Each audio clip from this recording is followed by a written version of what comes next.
Hello students, today our topic is Python list, and in this lecture we are going to discuss some output based question answer related to Python list. In our last lecture we already discussed about some questions, how we can calculate output or some basic questions related to Python list. And in this lecture we are going to continue these output based question answer in this lecture. I hope you will understand the concept. So let's start. तो student pop का question है, pop operation pop method का कल भी हमने discuss किया था। एक क्वेश्चन और देखते हैं इसमें। इसका लिखा हो suppose list example is 3 4 5 25 25 1 3 what is the list after list example dot pop1।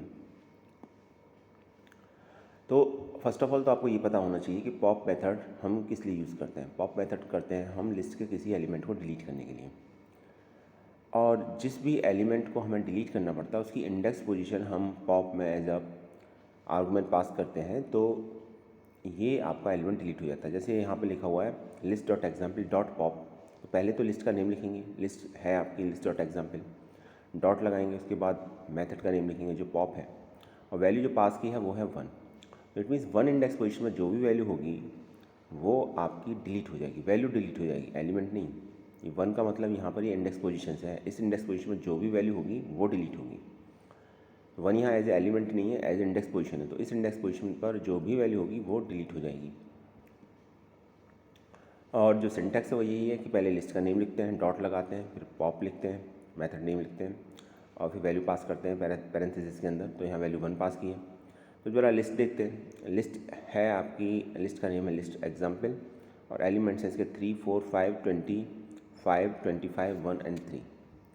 तो ऑब्वियसली बात है इसमें अगर हम देखेंगे तो 3 है लोकेशन इंडेक्स पोजीशन 0 पर, और 4 है इंडेक्स पोजीशन 1 पर। तो जब मैं ये लिखता हूँ लिस्ट एग्जाम्पल, नेम थोड़ा बड़ा है इसका, कोई बात नहीं, लिस्ट एग्जाम्पल और स्क्वायर ब्रैकेट के अंदर 1, तो इसका मतलब है आपका 4। 1 पोजीशन में एलिमेंट 4 है। तो जब मैं इसे डिलीट करूँगा पॉप 1 के थ्रू, तो 4 एक्चुअली डिलीट हो जाएगा, और 4 डिलीट हो जाने के बाद जो लिस्ट आएगी वो आएगी 3 5 20 5 20 5 1 3। तो that will be the answer, ये आपका आंसर होगा।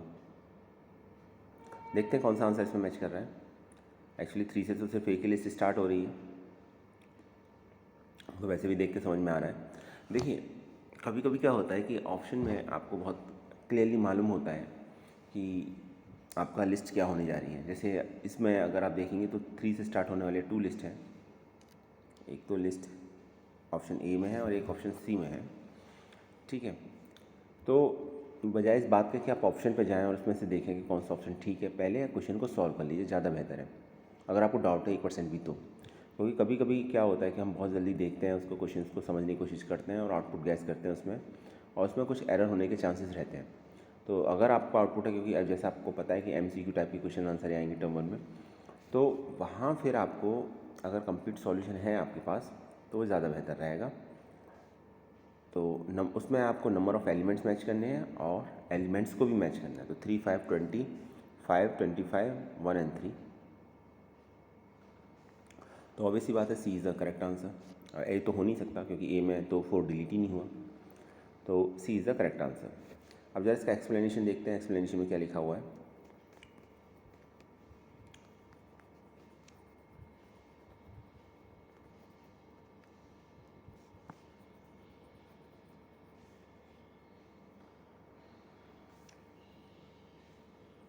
एक्सप्लेनेशन में लिखा pop remove the element at the position specified in the parameter. तो जो भी पोजीशन पैरामीटर में स्पेसिफाइड की गई है वो आपकी डिलीट हो जाएगी, और वो कौन सी पोजीशन दे रखी है, पोजीशन नंबर 1। तो 1 पोजीशन पर एलिमेंट डिलीट हो जाएगा।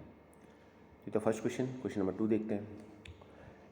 सेम लिस्ट है, सेम एलिमेंट्स हैं, लेकिन और सेम ऑपरेशन भी परफॉर्म किया गया है, बस फ़र्क है पैरामीटर वैल्यू का। जो इस बार दी गई है वो इस बार कुछ दी ही नहीं गई, ठीक है। पिछली बार तो 1 दिया गया था, इस बार कुछ नहीं दिया गया। पॉप में आप देखेंगे तो पैरामीटर वैल्यू कुछ पास ही नहीं की गई, तो क्या एक एरर रेज करेगा। लास्ट क्वेश्चन से अगर लास्ट क्वेश्चन से इसको कंपैरिजन करें, लास्ट क्वेश्चन में पॉप 1 दे रखा था, लिस्ट का नेम जो भी था, मान लीजिए लिस्ट एग्जाम्पल है तो इसको इस तरह से लिखेंगे, list example dot pop one.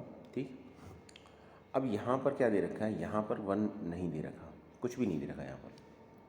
तो कुछ नहीं दे रखा होगा तो क्या एरर आएगी, क्योंकि जो पॉप मेथड है वो तो जो स्पेसिफाइड पैरामीटर, जो भी आप पैरामीटर देते हैं उस पैरामीटर पर जो वैल्यू होती है उसको डिलीट कर देता है, लेकिन वो तो दे ही नहीं रखा। तो यहाँ पर ये बात याद रखिएगा, ये बहुत इंपॉर्टेंट है, क्योंकि पॉप खाली लिस्ट में काम नहीं करता, आपका स्ट्रिंग पर भी काम करता है आपका। तो ये पॉइंट ये है कि पॉप बाय डिफ़ॉल्ट जिस प्रिंसिपल पर वर्क करता है उसको बोलते हैं हम लीफो, LIFO। अब इसका क्या मतलब है, इसका मतलब है लास्ट इन फर्स्ट आउट।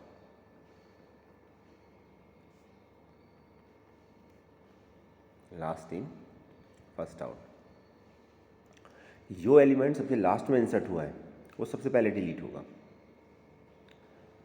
अगर हम कोई भी इंडेक्स पोजीशन नहीं देते तो ये उस केस की बात है। ठीक है, हमने कोई इंडेक्स पोजीशन मेंशन भी नहीं किया एज ए पैरामीटर वैल्यू, आप देख सकते हैं यहाँ पर कुछ भी नहीं है, तो फिर ये लीफ ओवर वर्क करेगा। इट मीन्स जो लास्ट का एलिमेंट है वो डिलीट हो जाएगा, जो लास्ट इंडेक्स पोजीशन में जो एलिमेंट है वो डिलीट हो जाएगा। तो ये भी देख लेते हैं ज़रा लास्ट पर कौन सा है।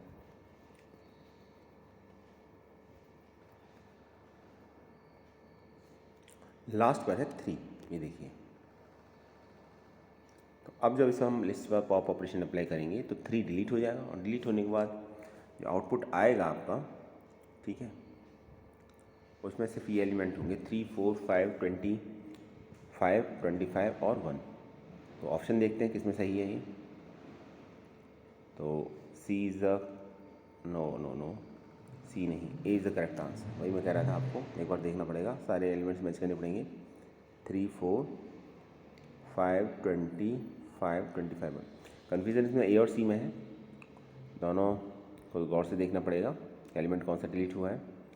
लास्ट एलिमेंट 3 सी का पार्ट है तो ये तो होगा नहीं, ए का पार्ट नहीं है तो ये हो सकता है, और स्टार्ट भी 3 से हो रहा है, बाकी तो स्टार्ट ही 3 से नहीं हो रहे। लेकिन फिर भी आपको कंफर्मेशन के लिए एक सभी एलिमेंट्स को मैच करना है।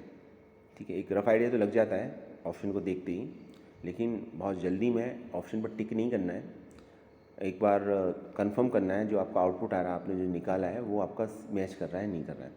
एक बात और थी कि आईपी के पेपर में आई डोंट थिंक कि कुछ टाइम की किसी को कभी कोई प्रॉब्लम आती है, क्योंकि देखिए वहाँ बहुत ज़्यादा कैलकुलेशन आपको नहीं करनी, और सभी क्वेश्चन ऐसा भी नहीं कि कैलकुलेशन बेस्ड होंगे जैसे ये है। ठीक, कुछ क्वेश्चन डायरेक्ट पूछे जाएंगे, कुछ फुल फॉर्म्स पूछी जाएंगी, कुछ टर्मिनोलॉजी पूछी जाएगी। तो अगर वो आपको आता है तो आप I think 30 seconds are more than sufficient, उतने में आपको कर लोगे क्वेश्चन को। हाँ, अगर लैंग्वेज थोड़ी ज़्यादा है, कॉम्प्लिकेटेड है, या कंटेंट थोड़ा सा ज़्यादा दे रखा है तो पढ़ने में हो सकता है टाइम लगे, समझने में उस केस में। लेकिन 1 लाइन का है या 1 और 2 लाइन में अगर कुछ भी टर्म पूछा गया है तो वो फिर ज़्यादा टाइम नहीं लेता। इस तरह के जहाँ तक क्वेश्चन की बात है तो ये भी कोई बहुत ज़्यादा इसमें कैलकुलेशन नहीं करनी है आपको, विद इन मिनट ये क्वेश्चन इस तरीके का हो जाता है। आपको सर्किल भी फिल करना होता है उसके अंदर। तो 90 मिनट्स में आपको 50 क्वेश्चन सॉल्व करने हैं, तो आई डोंट थिंक कि कोई बहुत ज़्यादा प्रॉब्लम होगी इसमें किसी को। तो आप कंफर्म कीजिए, इत्मीनान से देखिए कि क्या इसका आंसर है, और कंफर्म हो जाने के बाद ही ऑप्शन को टिक कीजिए। बहुत जल्दी में आपको कुछ भी नहीं करना है, क्योंकि एक बार आपने सर्किल फिल कर दिया ओएमआर में तो आप उसे चेंज नहीं कर सकते। ये नहीं है कि उसमें वाइटनर लगा दिया, उसमें फिर ब्लेड से ऑप्शन चेंज कर रहे हैं, वो मत कीजिएगा, अलाउ भी नहीं है वो। और ओएमआर शीट मिलेगी तो एक बार आंसर आपने फिल कर दिया तो फिर आपको कोई सेकंड ऑप्शन भी नहीं है आपके पास। चलिए नेक्स्ट क्वेश्चन देखते हैं। ओके,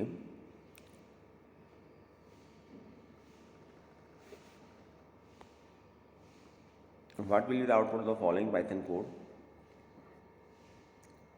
एक मिनट वेट कीजिए ज़रा, ये क्वेश्चन कल भी डिस्कस किया था हमने, अब ये आप एक बार फिर से देख लीजिए। अच्छा क्वेश्चन है, लूप का यूज़ भी है और इसके अंदर लिस्ट भी है। तो देखिए एग्ज़ाम में क्या है कि आपको बहुत कम क्वेश्चन ऐसे मिलेंगे जो पर्टिकुलर टॉपिक से रिलेटेड होंगे। अब जैसे ये है, अब इसमें लूप का भी कॉन्सेप्ट क्लियर हो जाएगा और आपको लिस्ट का भी। तो आप इसे ये नहीं कह सकते कि कम्प्लीटली लूप से आया है, आप ये भी नहीं कह सकते कम्प्लीटली लिस्ट से आया है। तो लिस्ट के कॉन्सेप्ट भी इसमें अप्लाई किया गया है और साथ में लूप भी अप्लाई किया गया है। तो दोनों कॉन्सेप्ट और ऐसे क्वेश्चन देखने को मिलेंगे आपको। तो आप जब चैप्टर की प्रिपरेशन कर रहे हैं तो उसमें ये ध्यान रखिएगा कि ये उम्मीद या एक्सपेक्टेशन लेके मत चलिएगा कि पर्टिकुलर एग्जैक्ट उसी चैप्टर से या उसमें जो टर्मिनोलॉजी यूज़ हुई है, जो कॉन्सेप्ट यूज़ हुआ है, क्वेश्चन बनेगा। ऐसा नहीं होता है, ठीक है। लिस्ट और लूप कंबाइंड होके आ सकते हैं, हो सकता है उसके अंदर इफ स्टेटमेंट भी, कंडीशन स्टेटमेंट भी जो इसके अंदर है भी क्वेश्चन में। तो ऐसे क्वेश्चन आपको देखने को मिलेंगे, तो ये आपको प्रैक्टिस करनी है। वैसे भी आपका 3 ही मेन टॉपिक है, एक लूप, एक लिस्ट और एक डिक्शनरी, ठीक। बाकी तो फिर बेसिक में आ जाता है सब कुछ, जिसमें ऑपरेटर्स आते हैं, डेटा टाइप्स आते हैं, ठीक है, कीवर्ड्स, आइडेंटिफायर्स, टोकन्स, ये सब टर्मिनोलॉजी पूछी जाती है इसके अंदर। तो वो एक अलग कॉन्सेप्ट हो जाएगा। तो यहाँ देखते हैं, लिखा हुआ है, एक लिस्ट दे रखी है, लिस्ट के एलिमेंट है 1 5 5 5 5 1, ओके। एलिमेंट दे रखे हैं इसमें। देखिए इस तरह के क्वेश्चंस को सॉल्व करने का क्या है, आज में देखिए मेरा फोकस क्वेश्चन को सिर्फ सॉल्व करना नहीं है, आपको ये बताना है कि आपको सोचना कैसे है। Output based question answer definitely exam में आते हैं, आएंगे भी। तो आपको सिर्फ उसे स्टेप बाय स्टेप फॉलो करना है। एक बार में कम्प्लीटली आप एक बार में सोचेंगे आउटपुट गैस कर लेंगे या पता लगा लेंगे, सॉल्व कर लेंगे, तो वो पॉसिबल नहीं है।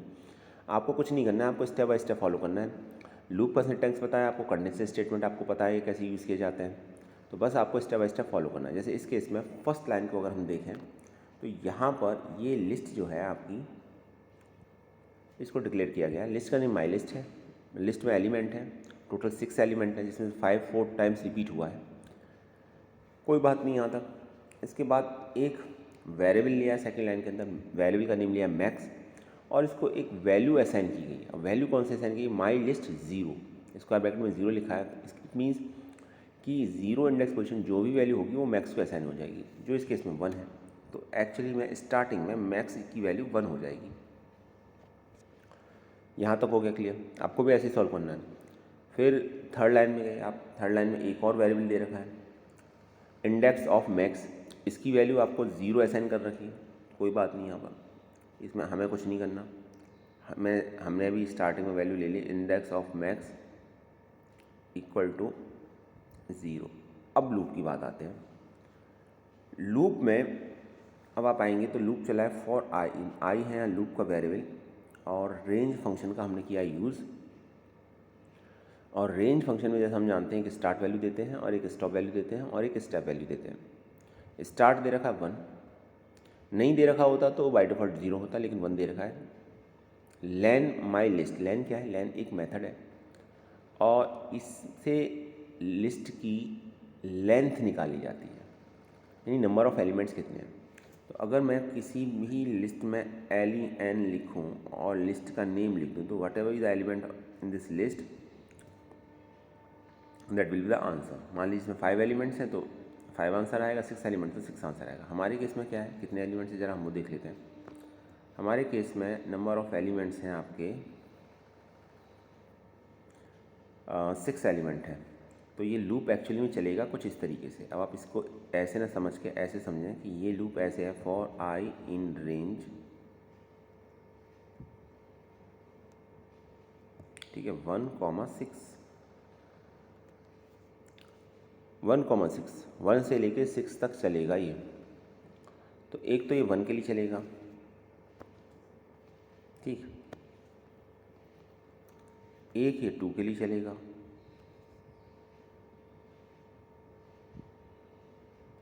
एक ये 3 के लिए चलेगा, 4 के लिए चलेगा, 5 के लिए चलेगा। लास्ट वैल्यू एक्सक्लूड होती है तो उसके लिए तो चलेगा नहीं।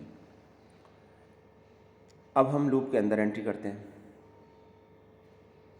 तो ये स्टेटमेंट है, ऑब्वियसली बात है, दिखाई भी दे भी रहा है कि ये लूप पर डिपेंडेंट है।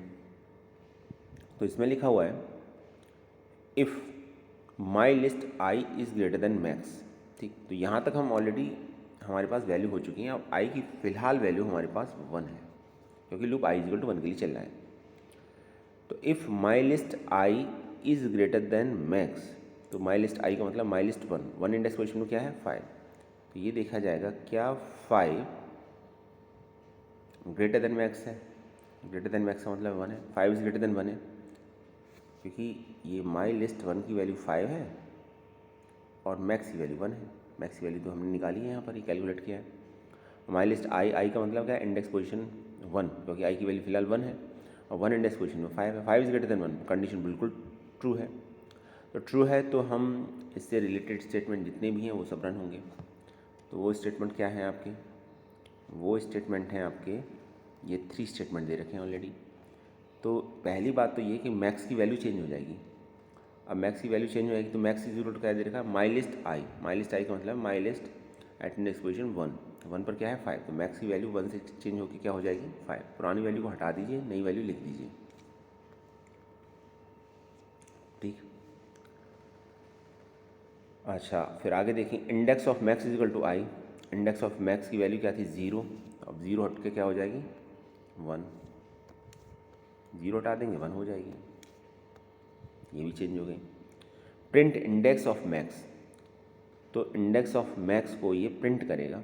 तो इंडेक्स ऑफ मैक्स को प्रिंट करेगा तो इंडेक्स ऑफ मैक्स की वैल्यू तो 1 है, तो 1 प्रिंट हो जाएगा। अब देखिए ज़रा इसके कि किसी एक ही, ये जितने भी ऑप्शंस हैं उनमें सिर्फ एक वैल्यू प्रिंट कर रखी है, ओनली सिंगल वैल्यू, और हम एक वैल्यू प्रिंट कर चुके हैं। तो अब 2 ही पॉसिबिलिटी बनती है, क्वेश्चन को ऐसे भी सोचना, 2 ही पॉसिबिलिटी बनती है कि या तो 1 के बाद कुछ प्रिंट नहीं होगा, या फिर ये ऑप्शन गलत दे रखे हैं, क्योंकि अगर कुछ और प्रिंट होता तो इसके आगे कुछ और भी दे रखा होता। ठीक, 1 ऑलरेडी प्रिंट हो चुका और 1 ऑप्शन में दिखाई भी दे रहा है हमको। तो 99% कि 1 आंसर होगा हमारा, और 1% पॉसिबिलिटी ये है कि ये क्वेश्चन में ऑप्शन ही गलत दे रखे हैं। ठीक है, तो चलिए आगे देखते हैं। अब आई की वैल्यू 2 हो जाएगी, ये भी पता चल जाएगा। अब आई की वैल्यू 2 है तो फिर से स्टेटमेंट चेक होगा, कंडीशनल स्टेटमेंट में जो दे रखा है हमने कंडीशन चेक होगी। माई लिस्ट आई का मतलब 2, तो 2 पर क्या है 5, okay. Is greater then max, तो भाई 5 इज़ ग्रेटर देन 5 तो होता नहीं है, तो ये कंडीशन फॉल्स हो जाएगी। फॉल्स हो जाएगी तो 2 के लिए लूप, 2 के लिए आगे स्टेटमेंट रन नहीं होंगे। ठीक है, फिर आई की वैल्यू इंक्रीमेंट हो जाएगा 1 का। अब आई की वैल्यू 3 हो जाएगी। जब आई की वैल्यू 3 हो जाएगी तो लूप चलेगा अगेन इस वाले 5 के लिए।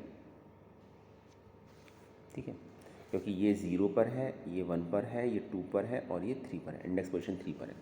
तो इंडेक्स पोजीशन 3 पर एलिमेंट 5 है, तो इंडेक्स पोजीशन 3 पर फिर देखेंगे तो फिर चेक होगा माई list I is greater than max. Max की वैल्यू अभी भी 5 बनी हुई है, क्योंकि चेंज नहीं हुई। चेंज तब होती जब हम ये कंडीशन ट्रू होती, पर कंडीशन चूँकि ट्रू फाइंड आउट हुई नहीं तो ये मैक्स की वैल्यू चेंज नहीं होगी। तो फिर से अगर हम देखें तो 5 इज़ ग्रेटर देन 5 तो है नहीं, तो ये 3 के लिए भी नहीं चलेगा, आगे कुछ भी कोई भी स्टेटमेंट रन नहीं होगा। ठीक, अब हम थोड़ा सा और आगे जाएंगे। अब ये लूप चलेगा आई इक्वल टू 4 के लिए। आई इक्वल टू 4 के लिए जब देखेंगे तो फिर ये हो जाएगा 0 1 2 3 4, ये इंडेक्स पोजीशन 4 है और इस पर एलिमेंट है 5। तो जब एक कंडीशन स्टेटमेंट में कंडीशन चेक होगी तो लिखा हुआ माई लिस्ट आई का मतलब है 4, तो 4 पोजीशन में क्या है 5 is greater then max. Max की वैल्यू अभी भी 5 बनी हुई है, तो 5 इज़ ग्रेटर देन 5, फिर से फॉल्स पाया जाएगा। तो ये फॉल्स पाया जाएगा तो इससे रिलेटेड कोई भी स्टेटमेंट इन तीनों में से कुछ भी एग्जीक्यूट नहीं होगा, तो ये भी एग्जीक्यूट नहीं होगा। यहाँ भी बात खत्म हुई। अब आगे आते हैं। ठीक, अब आई की वैल्यू 5 हो जाएगी। आई की वैल्यू 5 हो जाएगी तो 5 पर कौन सा एलिमेंट है, ये 0 पर है, ये 1 पर, 2 पर, 3 पर, 4 पर, 5 पर 1 है। ठीक, तो 5 पर 1 है। अब हम देखेंगे इफ़ माई लिस्ट आई पर है 1, तो 1 is greater then 5, 1 is greater then 5 भी नहीं है, ये भी नहीं है, तो आगे के फिर कोई स्टेटमेंट रन नहीं होगा। ठीक है, वैल्यू चेंज नहीं होगी, तो वैल्यू सिर्फ एक बार प्रिंट होगी, और जो प्रिंट होगी वो क्या प्रिंट होगी 1 प्रिंट होगी। आगे किसी भी आई की वैल्यू के लिए कंडीशन ट्रू ही फाइंड आउट नहीं होगी, और जब कंडीशन ट्रू फाइंड आउट नहीं होगी तो कुछ भी प्रिंट नहीं होगा, क्योंकि प्रिंट स्टेटमेंट जो दे रखा है वो आपका कंडीशन स्टेटमेंट के अंदर दे रखा है, इफ़ के अंदर दे रखा है। तो सिर्फ 1 प्रिंट होगा और सिर्फ एक बार प्रिंट होगा। It means 1 is the correct answer. पता तो हमें था कि 1 प्रिंट हो चुके, क्योंकि 1 तो पहली बार में प्रिंट हो गया था। बस डाउट सिर्फ ये था कि कहीं ऐसा तो नहीं ऑप्शन कुछ गलत है इसके अंदर, ठीक है, क्योंकि 1 2 3 4 है और 1 हम ऑलरेडी प्रिंट कर चुके हैं, तो या तो 1 के आगे साथ कुछ और प्रिंट होगा, ये एक ऑप्शन था, या फिर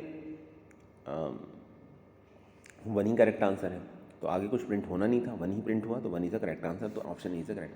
तो ऐसा नहीं, देखिए आपको है ना पूरा क्वेश्चन सॉल्व करना है। ये अलग बात है कि आपको ऐसा लगता है किसी क्वेश्चन में आपने बहुत ज़्यादा टाइम दे दिया है और आपको ये लगता है कि भाई टाइम नहीं है, और इतना सॉल्व करने के बाद आपको लगता है कि हाँ चलिए, टाइम की वजह से कोई प्रॉब्लम रहती नहीं है। मैंने जैसे बताया ना कि ऐसा नहीं है कि सभी आउटपुट बेस्ड क्वेश्चन ही आंसर ही आएंगे और सभी इतना लेंदी आएंगे। इसमें तो कैलकुलेशन करनी पड़ी, कैलकुलेशन भी नहीं थी इसमें, फर्स्ट स्टेप में हमको आंसर का पता चल गया था, लेकिन हमने पूरा प्रोसेस फॉलो किया और देखा, पहचाना कि कंफर्म किया कि हाँ यही आंसर है। लेकिन फिर भी अगर आपको ऐसा लगता है कि टाइम इसके अंदर कम है, तो फिर आपको उसके अकॉर्डिंग जैसे ही आपको आंसर मिल जाता है तभी आप टिक कर दीजिएगा। टाइम की कभी कोई प्रॉब्लम रहती नहीं, क्योंकि ऐसा नहीं होगा कि सभी question output based question answer ही आएंगे, कुछ थ्योरी से रिलेटेड भी आएंगे, और ऐसा भी नहीं कि पाइथन ही आएगा, कुछ कंप्यूटर सिस्टम भी से भी आएंगे क्वेश्चन आंसर, ठीक है। तो ये भी आप याद रखिएगा। चलिए आगे चलते हैं।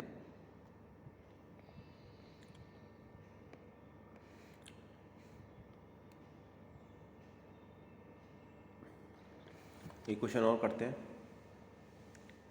ये देखिए, ये भी इसमें भी लूप भी यूज़ हुआ है, लिस्ट भी यूज़ हुई है, ठीक है। तो एक लिस्ट दे रखी है, लिस्ट के एलिमेंट दे रखे हैं 1 2 3 4 5, ये देखिए 1 2 3 4 5 6, और लूप चलाया आपने यहाँ पर। अब यहाँ लेन फंक्शन यूज़ नहीं किया पिछली बार की तरह, यहाँ क्लियर बता दिया, तो हमारा कुछ काम आसान हुआ है यहाँ पर कम से कम। तो आई की कौन कौन सी वैल्यू होंगी, अब आप बताइए ज़रा। आई की वैल्यू एक होगी 1, एक होगी 2, एक होगी 3, एक 4, एक 5, 6 के लिए चलेगा नहीं क्योंकि लास्ट वैल्यू एक्सक्लूड होती है। अब आपने लूप चलाया my list I minus 1, my list I, ठीक है। आई माइनस 1 के लिए चलेगा, तो इसका मतलब हो जाएगा माई लिस्ट 0, 0 पर क्या एलिमेंट है 1, 1 is greater than my list I, I का मतलब 1, 1 is greater than 2, condition false. Next value के लिए चलेगा, नेक्स्ट के लिए चलेगा, वेट अ सेकेंड, नेक्स्ट के लिए चलेगा। अभी आई की वैल्यू 2 के लिए, 2 माइनस 1 कितना होगा यहाँ, 2 माइनस 1 1, और नेक्स्ट क्वेश्चन 1 में कौन सा एलिमेंट है 2, तो ये देखा जाएगा 2 इज इक्वल टू, यहाँ चेक किया जा रहा है, 1 minute, 2 is equal to my list I यानी 3, ओके। नहीं, ये एक्चुअली असाइन हो रही है वैल्यू, एक सेकेंड। तो जब आई की वैल्यू 1 के लिए लूप चला यहाँ पर, तो my list I minus 1 is equal to my list I, ठीक है। तो यहाँ पर आपका जो क्वेश्चन होगा, अब देखिए इसमें थोड़ा सा प्रॉब्लम है क्वेश्चन में। जो इशू है वो ये है कि ये लूप जब तक चलेगा जब तक कि आई की वैल्यू 5 ना हो जाए, क्लियर, और उसके बाद ये लूप चलेगा। मेरी बात समझिएगा आप, जो मैं बताना चाह रहा हूँ। तो आई की जो भी वैल्यू है एक सिंगल वैल्यू आई निकल के आएगी, क्योंकि देखिए लूप जब भी कभी ओवर होता है तो उसके बाद में अगर हम लूप के वेरिएबल की वैल्यू प्रिंट कराते हैं, तो लूप के वेरिएबल की जो लास्ट वैल्यू थी वही प्रिंट होती है। इंटरमीडिएट वैल्यू जितनी भी थी उसका कोई मतलब नहीं रहता है, इनिशियल वैल्यू क्या जो भी थी उसका कोई मतलब नहीं रहता लूप के बाद।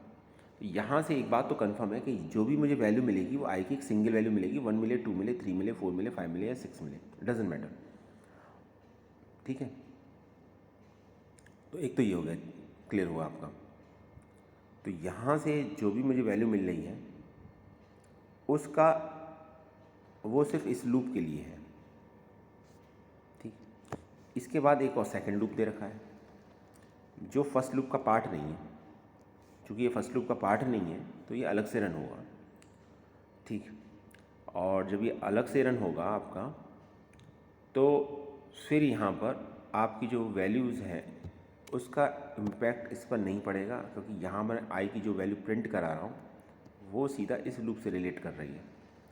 तो अगर मैं यहाँ वैल्यू इसकी जो भी वैल्यू वटेवर उसका तो कोई मतलब नहीं है। लेकिन अब आई की वैल्यू यहाँ पर जो भी है, तो मान लीजिए पहली बार है 0, तो 0 प्रिंट होगी, फिर 0 का मतलब 1 प्रिंट होगा। एक मिनट, 0 नेक्स्ट पोजिशन में 1, तो 1 प्रिंट होगा। फिर 1 के लिए प्रिंट होगा, 1 के लिए लूप चलेगा तो 2 प्रिंट होगा। फिर 3 प्रिंट होगा, स्पेस देने के बाद 4 प्रिंट होगा, देन 5 प्रिंट होगा, 0 1 2 3 4 और फिर 6 प्रिंट होगा। तो 1 2 3 4 5 6 से प्रिंट होगा, पर ये तो ऑप्शन भी नहीं दे रखा।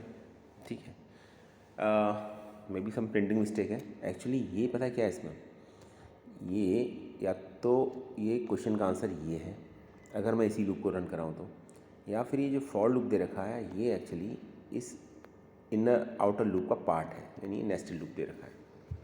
क्लियर? तो देखिए, एक छोटा सा चेंज करने से आंसर पर कितना इफेक्ट पड़ता है, ये समझिए आप। ठीक, हाँ, अगर ऐसा है ये आपका इस लूप का पार्ट है, आउटर लूप का पार्ट है, तो आंसर अलग आएगा, क्योंकि फिर जब कभी भी आई की वैल्यू के लिए चलेगा, आउटर लूप चलेगा, तो इनर लूप भी रन करेगा। तो आज के लिए स्टूडेंट इतना ही। ठीक, उसके अगर आप इसे इनर लूप का पार्ट मानेंगे तो फिर आंसर सी होगा इसका, ये ध्यान रखिएगा। तो इसको सॉल्व करके देखिएगा। आज के लिए इतना ही। Thanks for watching this video.